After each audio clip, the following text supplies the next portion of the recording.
Alright, you've read the title of this video. You know what this is about. Heck, you probably clicked on the video because you agree with the premise. Maybe there was a time where the idea seemed impossible because Super Smash Bros. Was the only game in town when it came to platform fighters, but we're well beyond that time. There's a lot of platform fighters out there beyond Smash Bros. You've got the upcoming Fraymakers if you like indie games, Multiverses if you have zero taste and like licking corporate boot, Rivals of Aether if you're a furry, likely the case if you're watching this video, and Slap City if you have a refined palate. Actually, let's talk about Slap City for a moment. Slap City is a buttery smooth platform fighter with gorgeous momentum, a fun story mode, great characters, and an amazing sense of humor.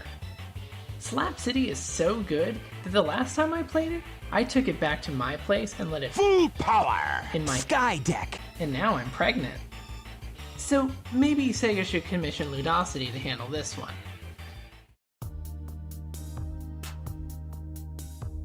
Before we get into discussing the roster, a bit of housekeeping is in order. If you're big into platform fighters, you'd be forgiven for thinking that the competitive mechanics are the singularly most important part of making the game good. While it's important to have good depth in the fighting gameplay so that there's something for the competitive scene to latch onto, you also need a lot of extra modes to give people a chance to actually care about the game enough to get competitive.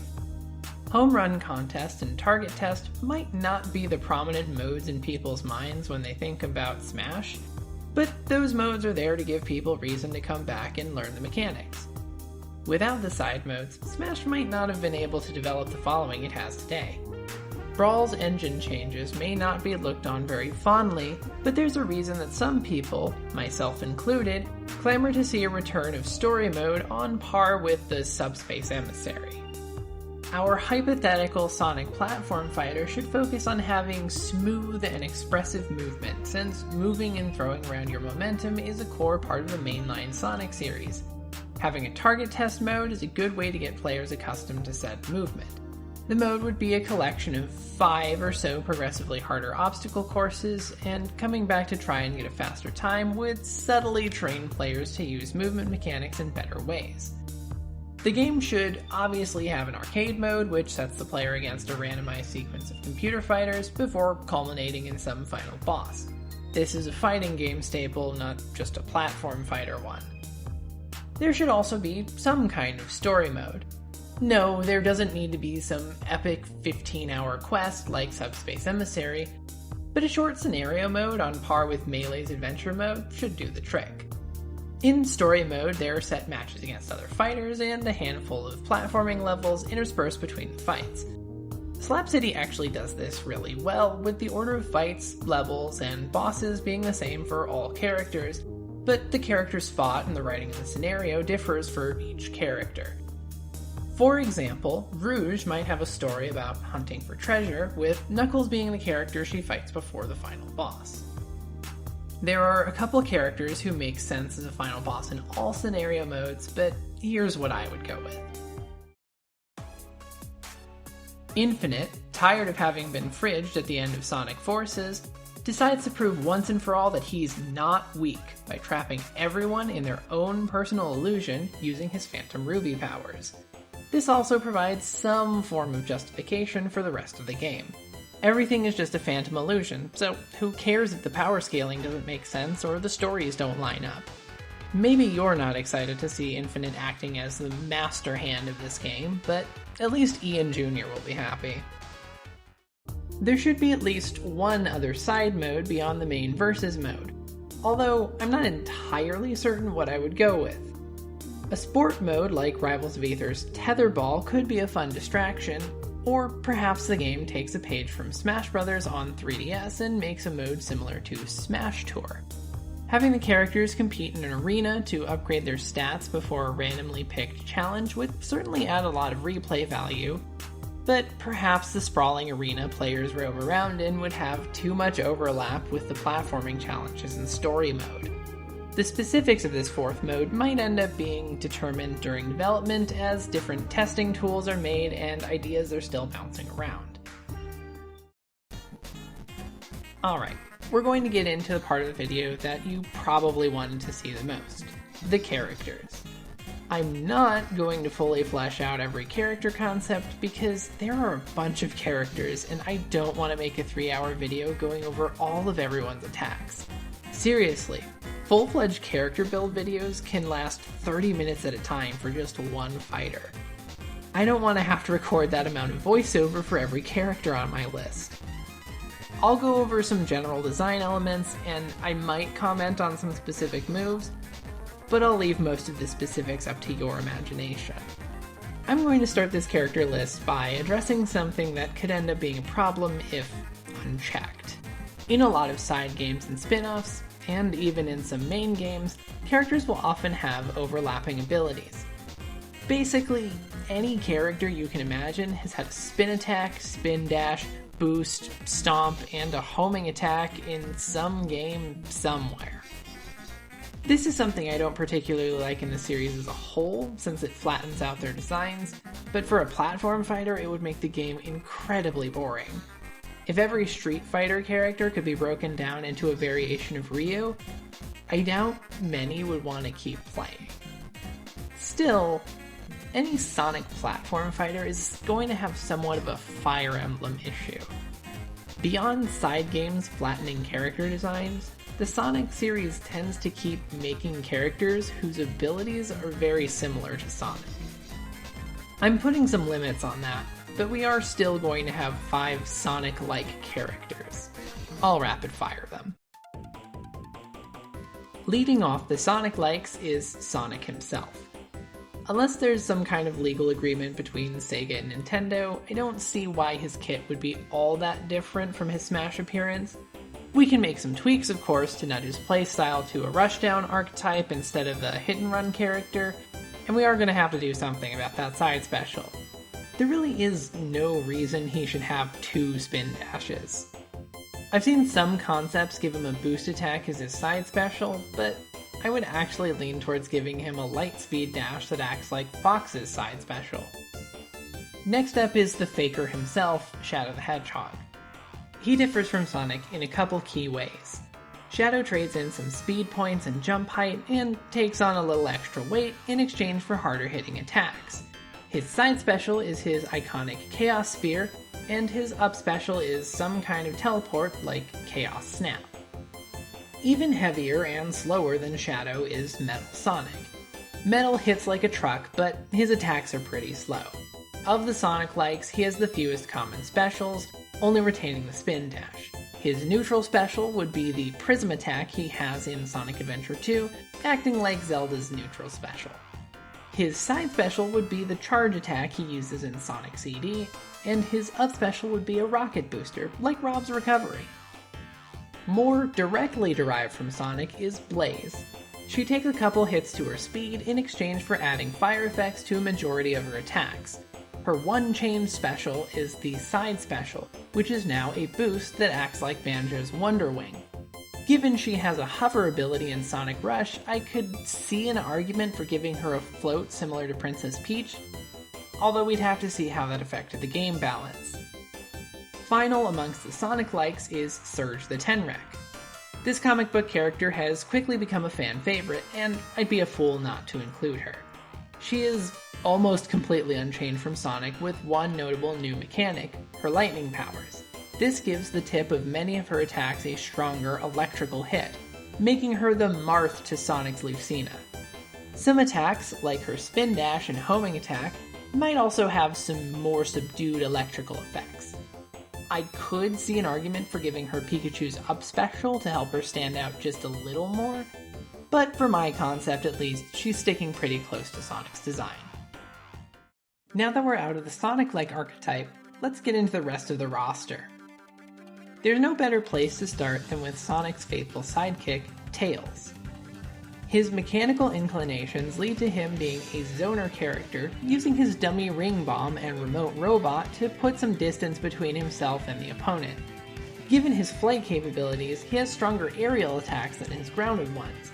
This is also the source of his weakness, as he's pretty lightweight, making him easier to knock out if an opponent does close the gap. His recovery is his propeller tails ability, with a multi-hit active on his tails during ascent. This, combined with his extra jumps, nearly guarantees he'll make it back to the stage if he wasn't sent to the blast zone.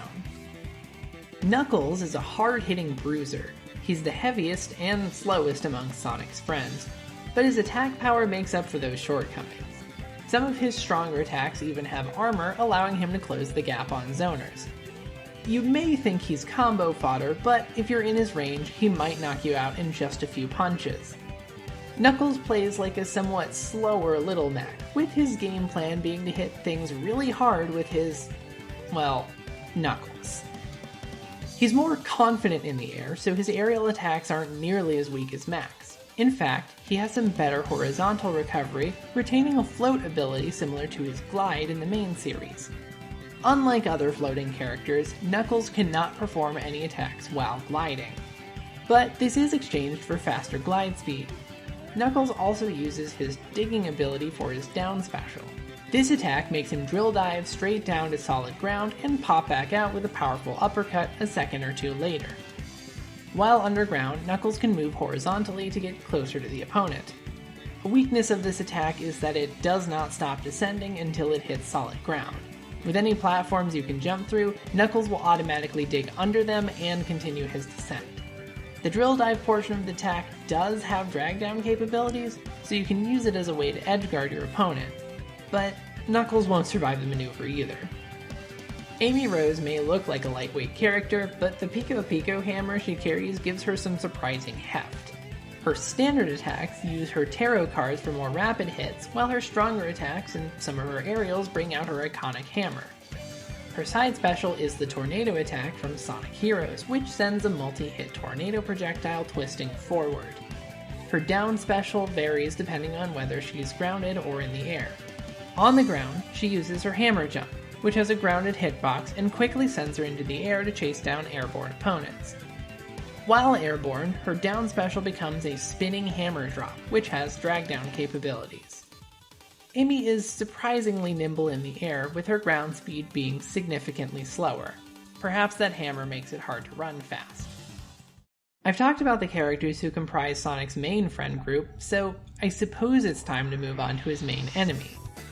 Dr. Eggman, being a roboticist, uses machines to do his fighting, so in this game he comes riding in a mechanical suit similar to the E-Mech from Sonic the Fighters. Some of his standard attacks even carry over from that game. Unlike Sonic the Fighters, Eggman's mech suit is able to transform into other machines for certain attacks, allowing his kit to reference boss machines from other games. For instance, his side special turns the machine into the Egg Drillster from Sonic 2, which gives him an attack with some burst movement. Obviously, Eggman's weak points are his weight and lack of speed, making him easy to get combos on. Some of his attacks have armor to make them a little less risky, but you're going to have to play smart if you want Eggman's boss tactics to finally flatten that Hedgehog. Being a ninja, SBO tends to be more of a hit-and-run character. He has plenty of quick and light attacks, but perhaps struggles to get the knockout until higher damage. He's also fairly lightweight, meaning he needs to take the game of keep away seriously if he wants to survive long enough to win. His neutral special is a quick shuriken projectile meant to rack up chip damage as he avoids opponents, and his down special is a tornado attack. Unlike Amy, SBO's tornado remains stationary, meant to provide up-close shield pressure and make SBO harder to approach from the air. I was struggling a bit to think of how SBO could avoid being another Sonic-like character, and I ultimately decided that the best way to do this would be to give him a sword. SBO practices ninjutsu, so it makes sense he'd be adept at more weapons than just the shuriken. Rather than a full-length katana, SBO opts for the shorter wakizashi, making him a close-range sword fighter. The wakizashi does allow him to keep some distance from his opponents, but he's not nearly as hard to approach as a typical sword wielder. Vector often has a sound theme to his abilities, lending him to a bit of a heavyweight zoner design.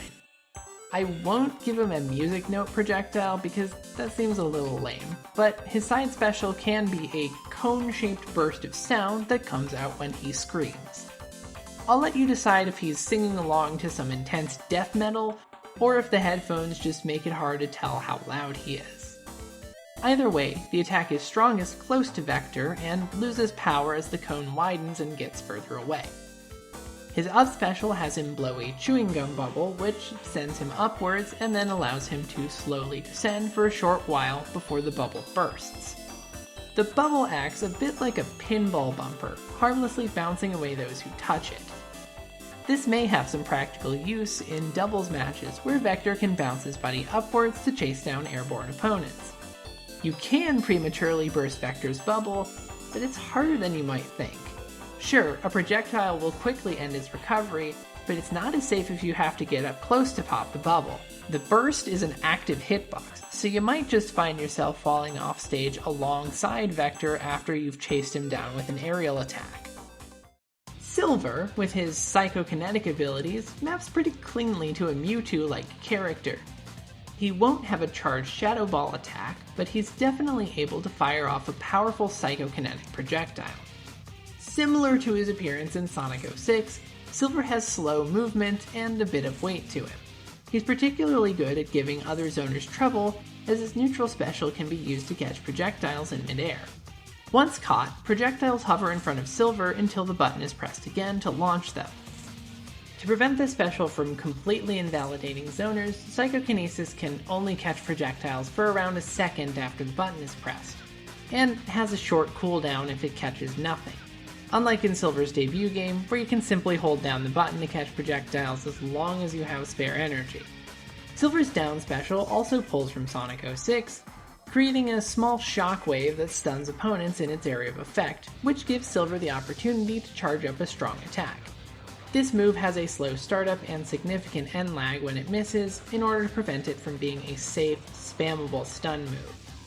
Silver's levitation ability means he can float to assist his horizontal recovery. Similar to Knuckles, Silver cannot attack while floating, but he can start and stop his levitation so long as he still has the energy for it. Omega is often shown to be a very powerful robot, fitted with all kinds of weaponry and having plenty of physical strength. He's slow and heavy, but has surprisingly decent vertical recovery due to his rocket boosters. For his neutral special, Omega shoots flames out of his hands, very similar in execution to Bowser's Fire Breath.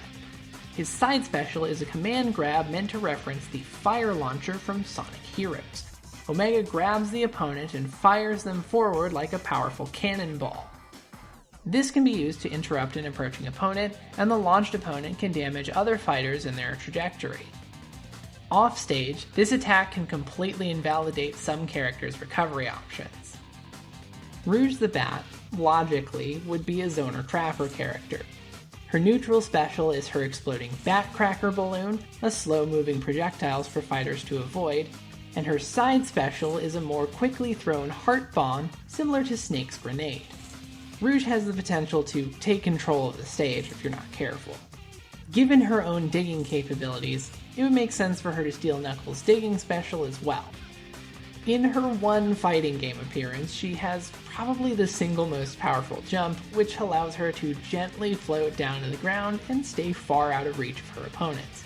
This gives her some notable cheese against AI fighters, as she can simply spam her aerial attack while she floats.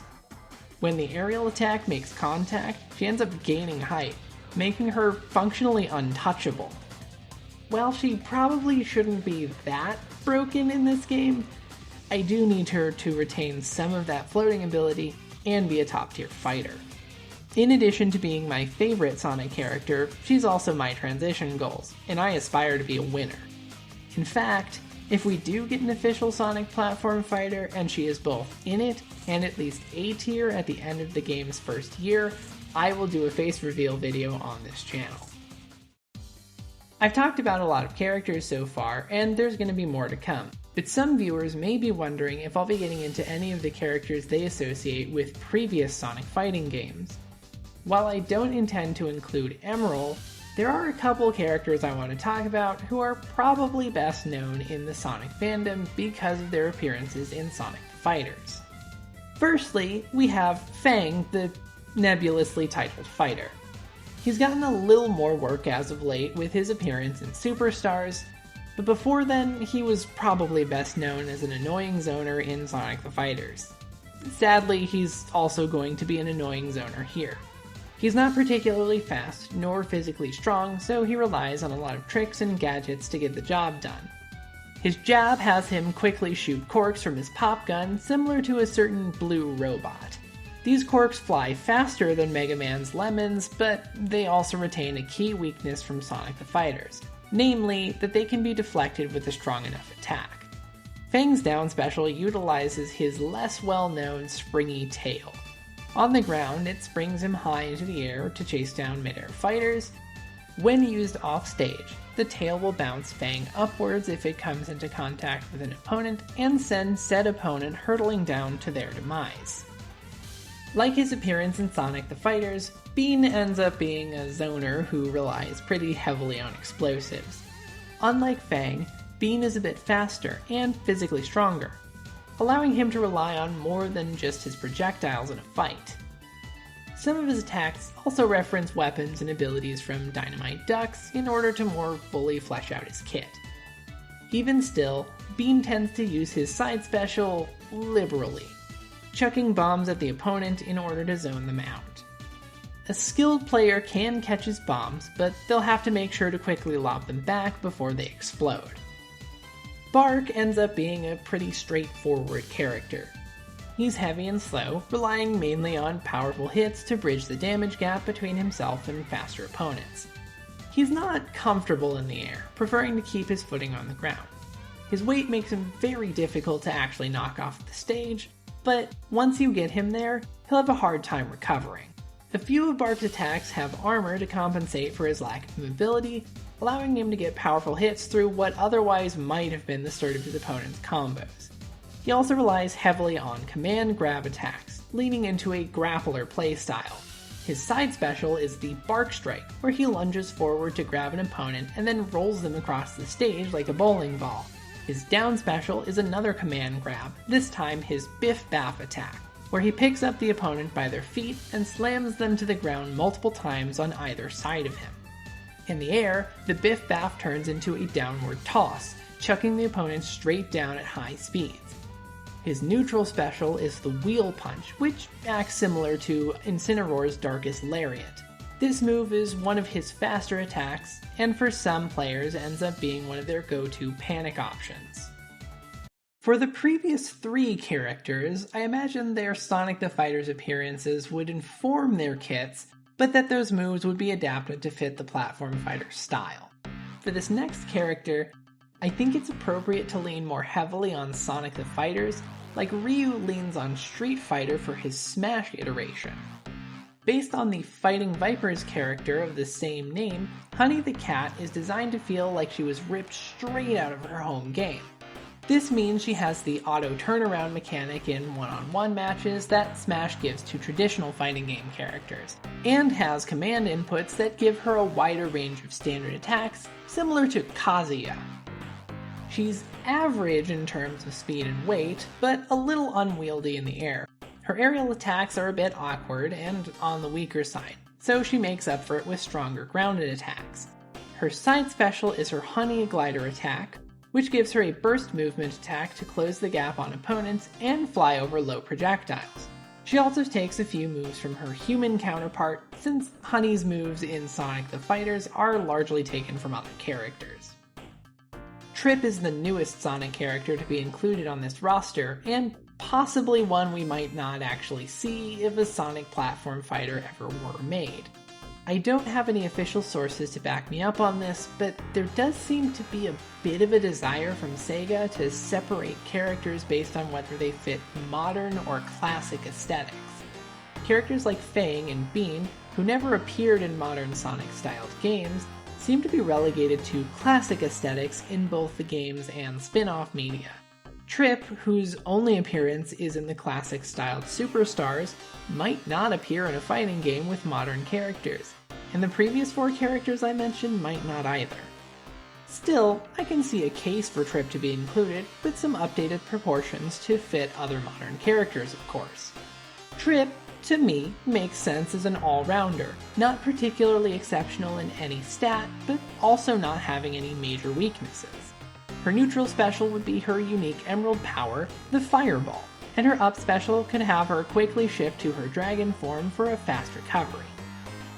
Before I even started listing off characters, you probably already had an idea of how Cream would play. Cream and her trusty Chao Cheese make the most sense as a puppet fighter in the vein of Rosalina and Luma.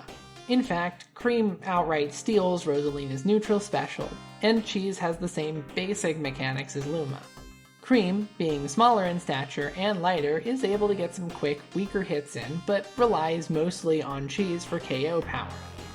Cream's debut game models her after Tails, and similarly Cream will have the same recovery abilities as Tails in this platform fighter.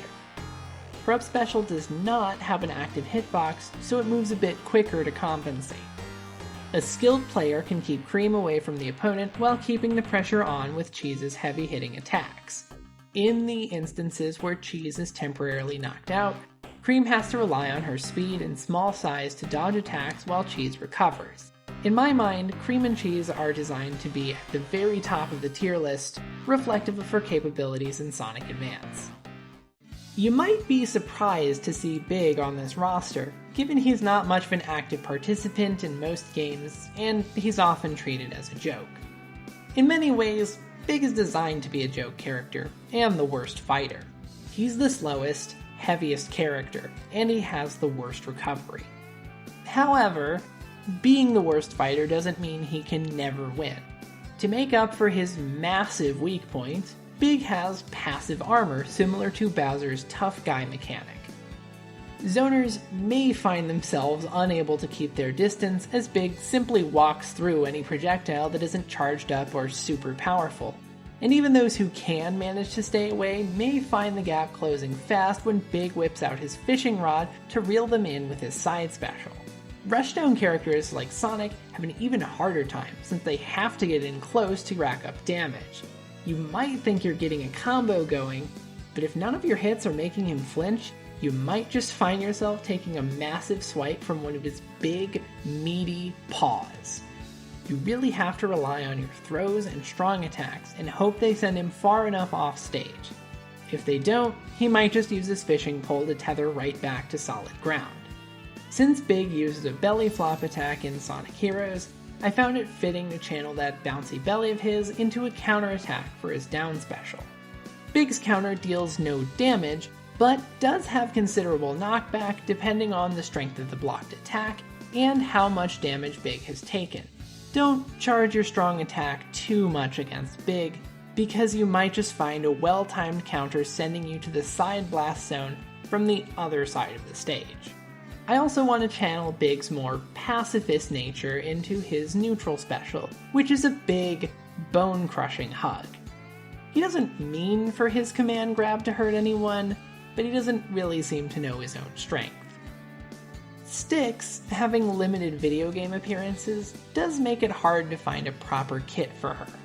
But her boomerang and wild nature leads me to put her in a sort of half-zoner archetype. She's not particularly fast or nimble, but she has moderate enough physical strength to hold her own in close quarters. Her up special is the Enter Beam Tether from Sonic Boom, giving her a pretty significant weakness in her tether recovery. The beam will whip opponents in its path, but it's not a very strong attack. Her side special quickly throws her trusty boomerang, acting a lot like Toon Link's boomerang. Her other moves are a bit harder to nail down, but given her survivalist nature, it wouldn't be too far-fetched for her to have some other handmade tools and weapons at her disposal. Perhaps her neutral special is a bow and arrow, and her down special could even just be her picking up a rock to hold as a throwable item. Sonic Force's introduction of the custom character, or Rookie, gives an interesting opportunity to add customization on par with Mii fighters. However, I want to limit some of the options so as not to put too much development burden on creating this one fighter. Unlike Mii fighters, the custom character does not have any customizable moves. The Wispons are integrated into the custom character's attacks in a consistent way rather than having swappable specials. For instance, the up special is always the Hover Wispon. The customization here is focused entirely on recreating the character options in Sonic Forces, hopefully adding new outfits and potentially more species options. In the event the player has not yet created a custom character, or if character customization adds too much scope to the game, I would like to see a Wisp-On kit utilized by Whisper, although perhaps she'd be disappointed if Tangle weren't there with her. On occasion with Sonic spin-offs, usually racing games, SEGA like to add in some non-Sonic characters to reference their wider games library. For instance, Sonic Riders allows you to unlock Knights and Ulala as racers. I could probably pad out the roster with a lot of other characters, but I'd like to leave the majority of the guest characters to your imagination. Still, I do have 2 SEGA guests I'd like to talk about. Rystar doesn't have a lot of source material to pull from, but those stretchy arms lend themselves to giving him ranged attacks on par with Min-Min's. He's slow and heavy, but makes up for these shortcomings with his incredible range. I can see his ranged grab attack especially being used to inform his up special, where he shoots his arms diagonally upwards. The move can either be used to tether to the ledge or grab an airborne opponent. If this attack connects with an opponent, Rystar shoots towards them, leapfrogging off them to rocket further upwards and spiking them downwards. For other attacks, since Rystar doesn't have much else going on for source material, I think it makes sense to reference some of the Werehog's moves from Sonic Unleashed. Given that both characters have stretchy arms and Rystar was born of an early character concept for Sonic, I actually wouldn't be surprised if Rystar was an inspiration for the Werehog initially. Since I'm on the topic of forgotten Genesis games, the other guest character I want to talk about is Vector Man. This green Orbot, canon term by the way, is known for using his energy blaster and a litany of transformations to move through stages and defeat enemies. He's moderate in terms of speed and attack power, and a bit on the heavy side due to being a robot. However, he has fairly decent recovery, and his up special quickly launches him upward in a burst similar to his double jump from his home games. At the start of the move, the jets firing at his feet have an active hitbox that spikes opponents downward, making it particularly mean to use against recovering fighters. Initially, I thought he might map to a character design similar to Mega Man, but most of his transformations rely on physical attacks and maneuvers rather than projectiles. In fact, he'd probably make more sense with a design similar to Corrin, quickly shifting between forms in order to perform various attacks. While writing out this roster, I noticed a bit of a gap. It's an often repeated line in the Smash community that Smash Bros. Needs more villains. Outside of Eggman and Metal Sonic, I haven't made space for any others. I think Infinite works well as a boss character for arcade and story mode, but he doesn't have enough material to be playable. In a similar vein, I don't think there's enough to justify Mephiles having a playable appearance. Perhaps he can be the crazy hand to Infinite's master hand. We do love an evil team-up. The Sonic series tends not to have a huge rogues gallery for a couple reasons. Firstly, Sonic tends to make friends with his foes. It happened with Knuckles, Shadow, and Blaze, and I'm pretty sure it's happening in the comics with Surge. The other reason is that a lot of the opposing forces tend to be one-offs who work great as bosses, but not as characters. I can't really imagine playing as Dark Gaia or the hard-boiled heavies in a platform fighter. I could see an argument for Chaos Zero being included, but honestly I prefer Chaos be kept to their own game. I feel there are characters like Gamma and Chaos who would be cheapened a little bit if you brought them back just for the sake of being in a platform fighter. Still, for the sake of adding some more sinister spice, I can dig deep and find some other villains to add. I'm gonna get the villain choice everyone's going to hate out of the way first. The Deadly Six are going to be included in my roster. Rather than give them 6 whole slots though, I'm going to be merciful and compress them into 1. Zavok, being the leader and the character someone at SEGA seems to be obsessed with, is the one you control.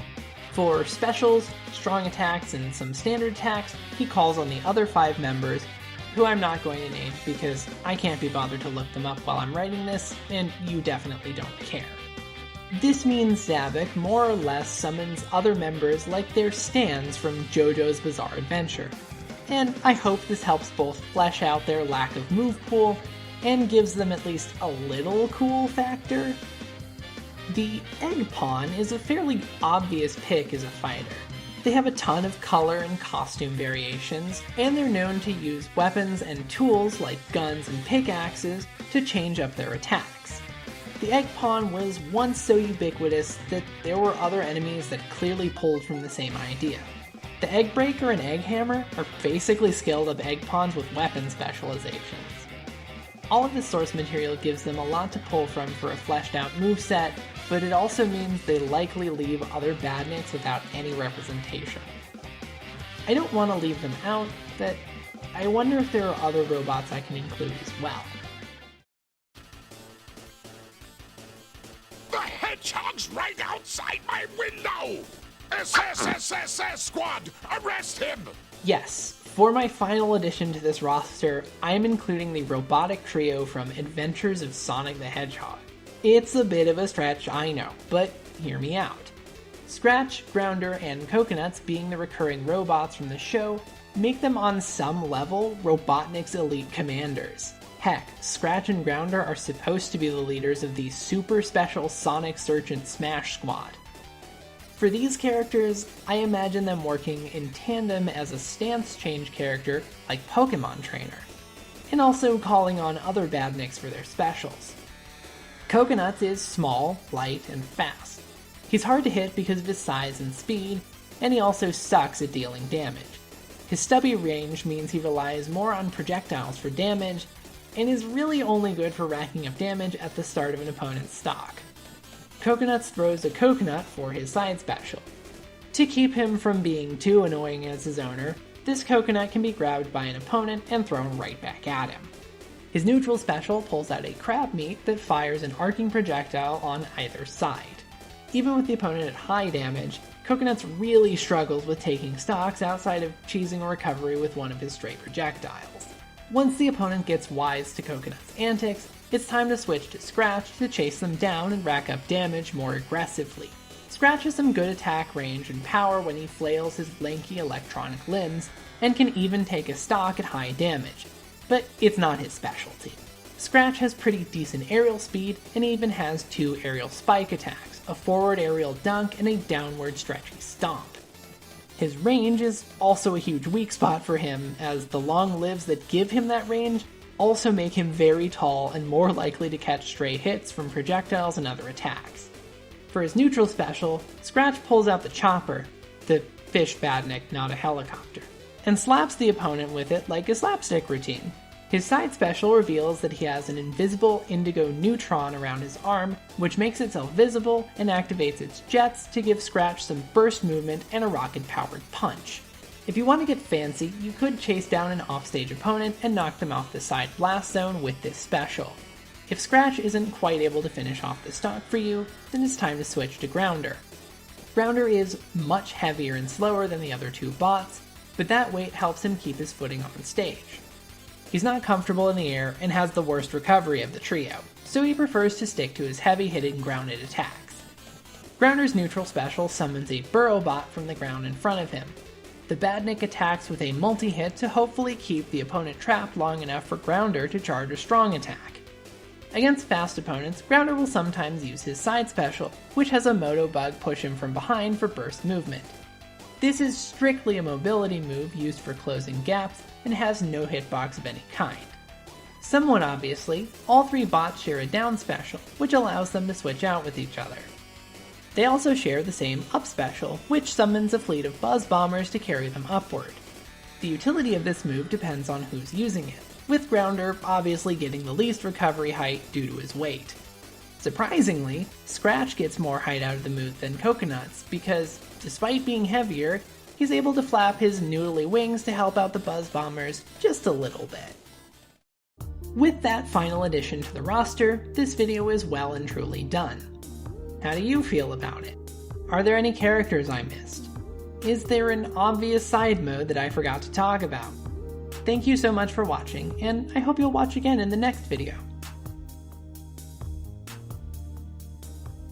Oh, and by the way, if you do happen to be a viewer from SEGA, I am available to consult as a game designer, scenario writer, or even a programmer for this kind of game. Just saying.